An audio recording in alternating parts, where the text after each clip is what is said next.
We all have that moment when someone crosses a line, maybe not once, but again and again. And we tell ourselves it's not that bad until it is.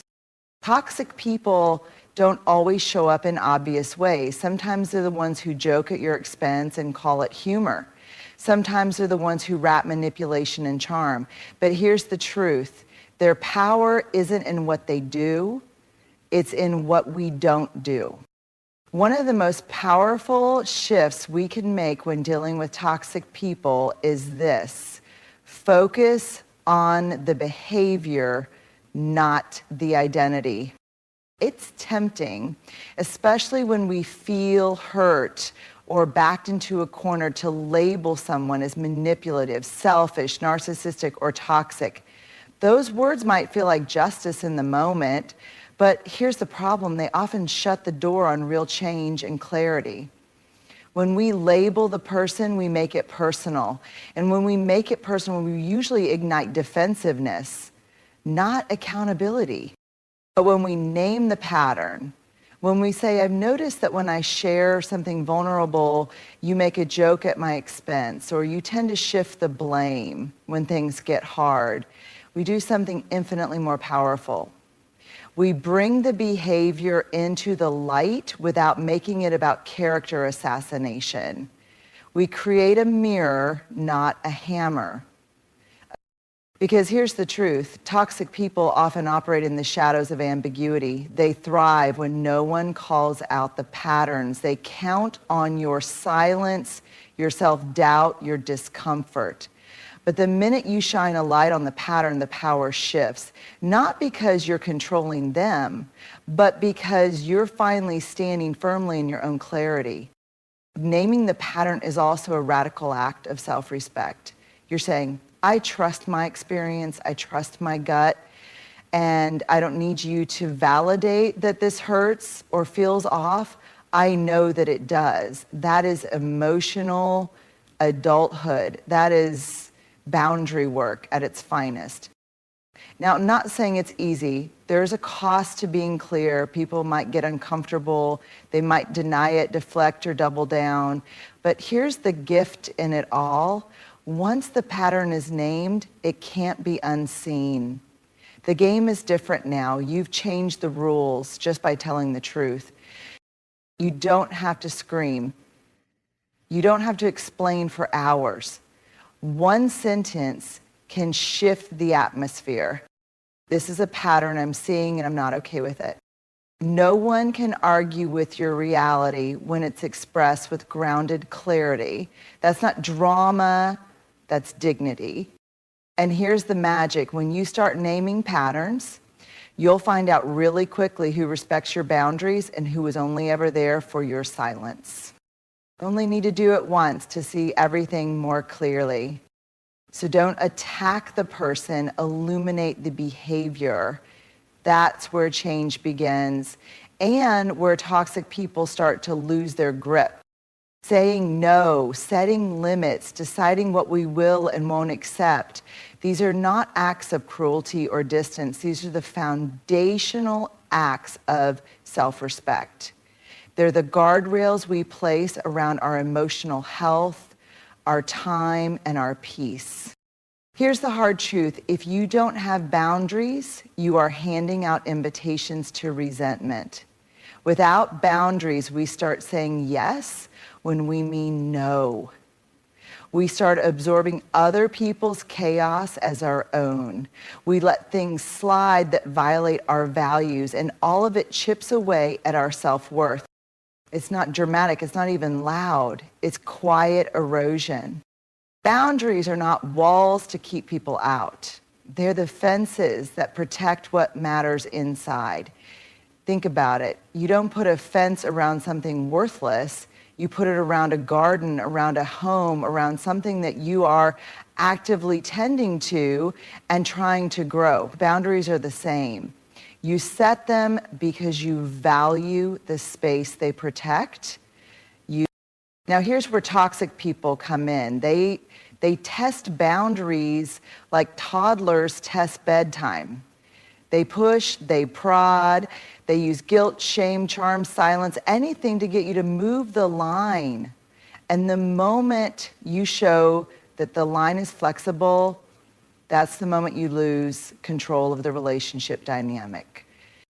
But here's the truth that might sting a little.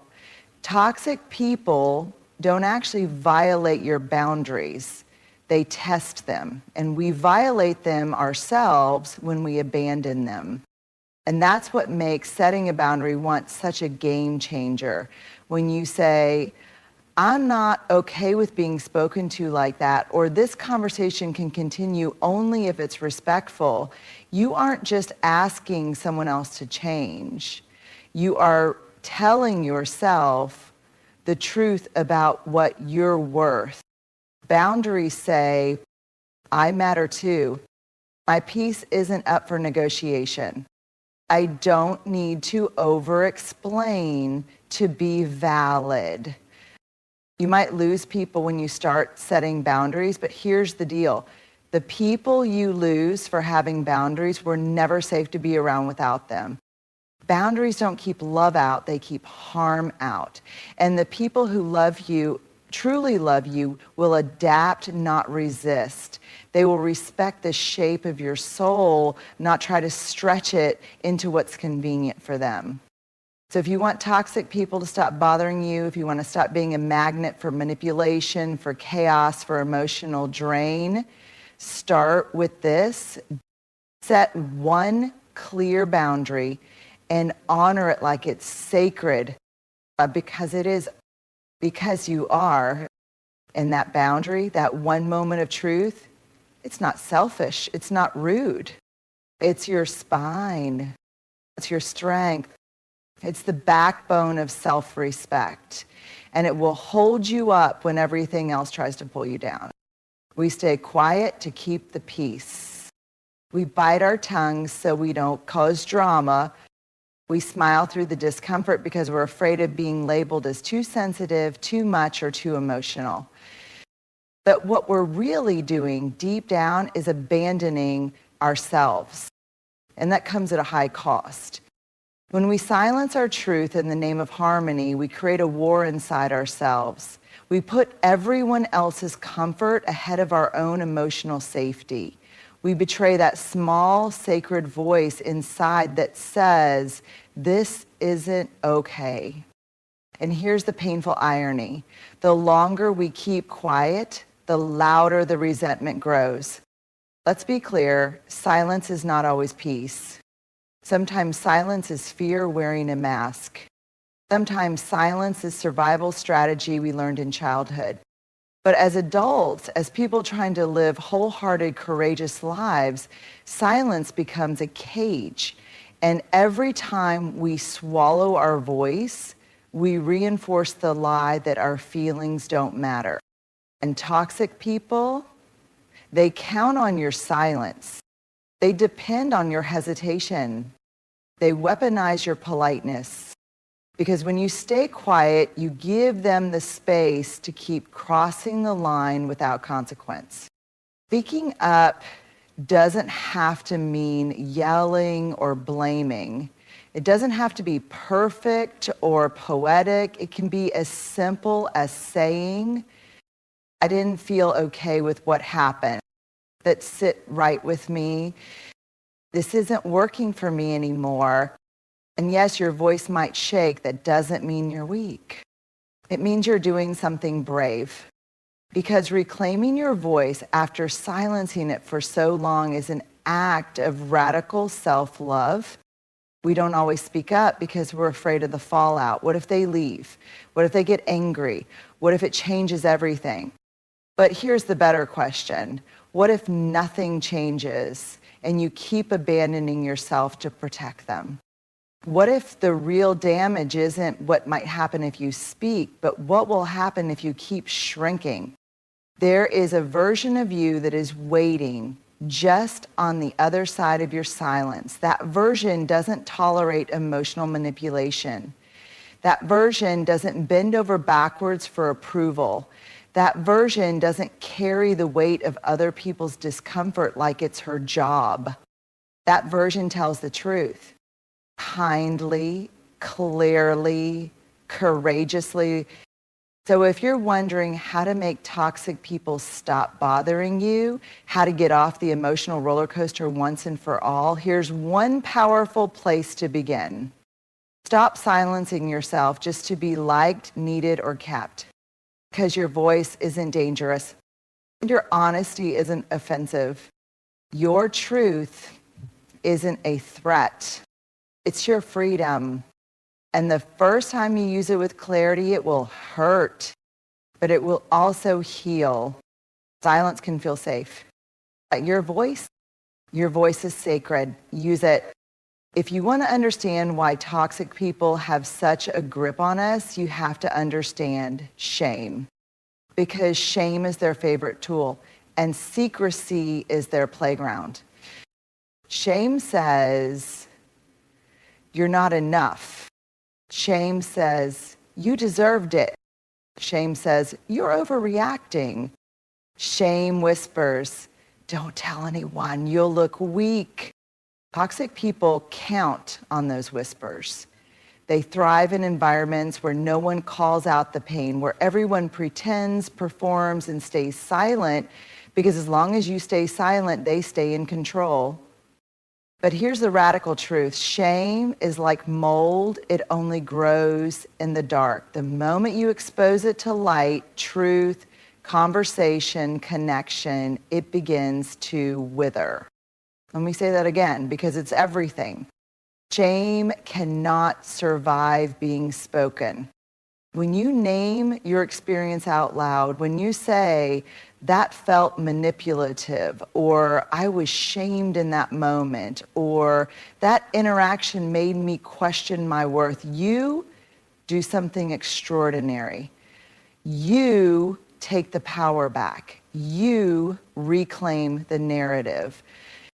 Because what shame needs to survive is secrecy and isolation. But what you're giving it instead is language and connection. And that changes everything. Here's what toxic people fear more than confrontation.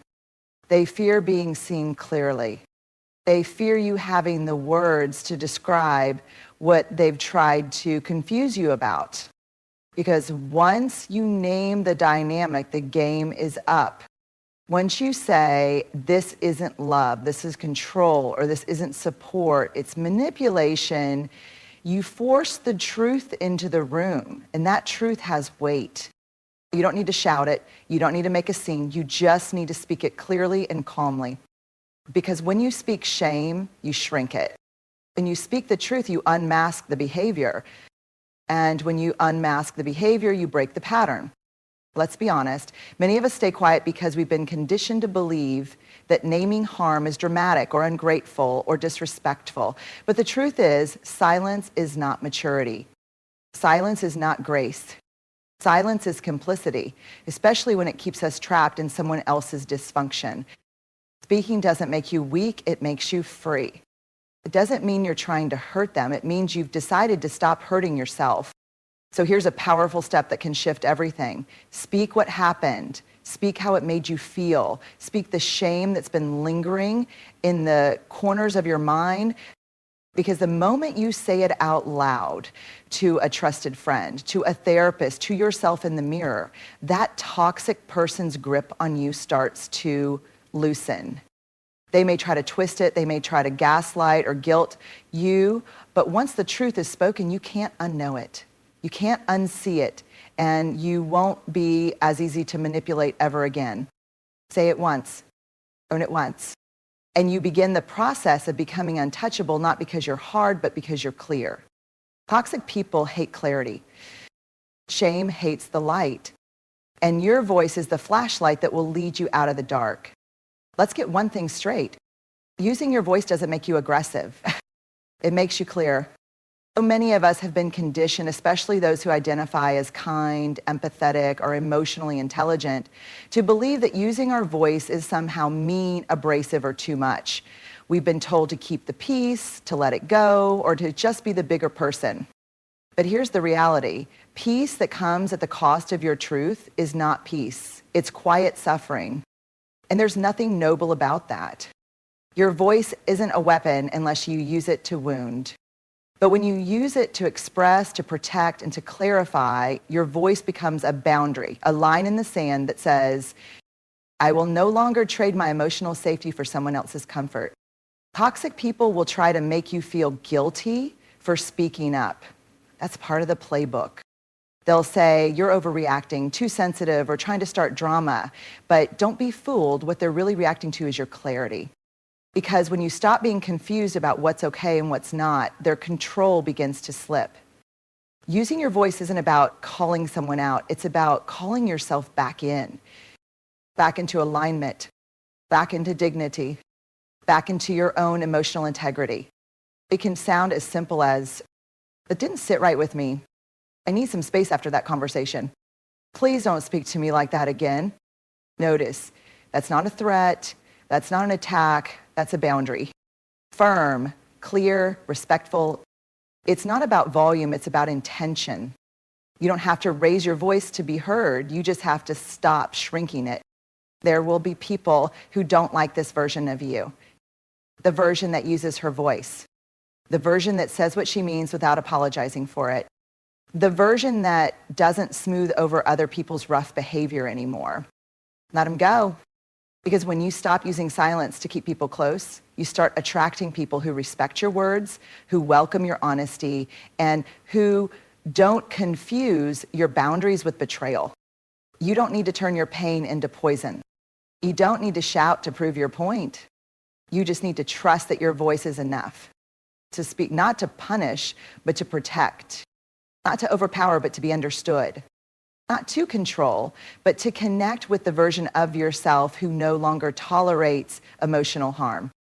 They're built on repeated interactions, subtle power imbalances, unspoken rules, quiet agreements that are made over time. You say yes when you mean no. You laugh off the hurtful joke. You accept the apology without changed behavior. You stay silent to avoid being labeled too sensitive.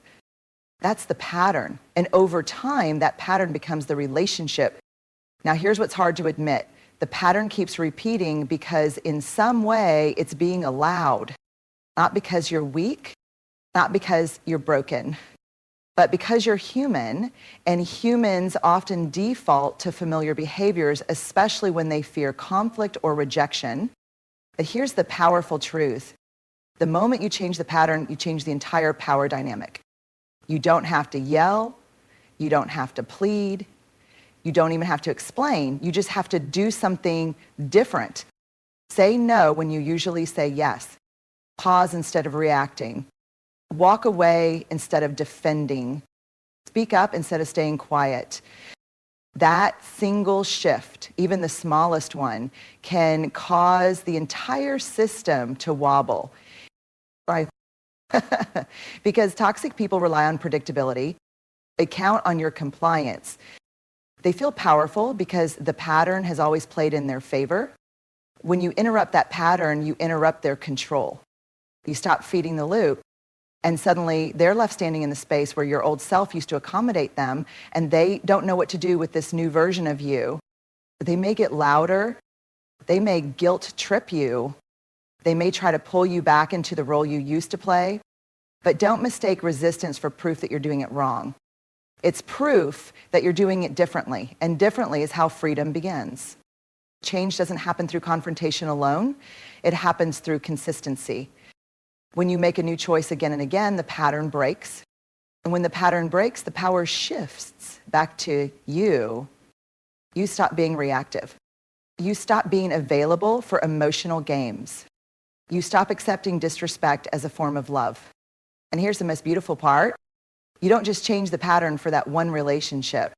You change the pattern for your whole life. You raise the standard. You build the muscle of self-trust. You become a person who doesn't entertain toxicity not because you're angry, but because you're clear. So if you're asking yourself, how do I make toxic people stop bothering me? Start here. Change one pattern, just one. The words you use, the boundary you set, the way you respond, the energy you give. Because when the pattern changes, the old power no longer works. And when the power shifts, so do you, into someone grounded, whole, and untouchable in the ways that truly matter. When you name the pattern, not the person, you shift from blame to clarity. When you set a boundary, you reclaim your self-respect. When you break the silence, you end your own betrayal. When you speak shame out loud, you take away its oxygen. And when you have one brave conversation, you silence 1,000 silent arguments you've been having in your head and heart. You only need to do it once, because that one act of courage draws a line in the sand, and people will either meet you on the side of truth or they'll walk away. Either way, you win. The work isn't about becoming harder, it's about becoming truer. It's not about burning bridges, it's about building boundaries. It's not about proving anything to them, it's about promising something to yourself. I will never abandon my voice, my worth, or my peace again just to make someone else more comfortable.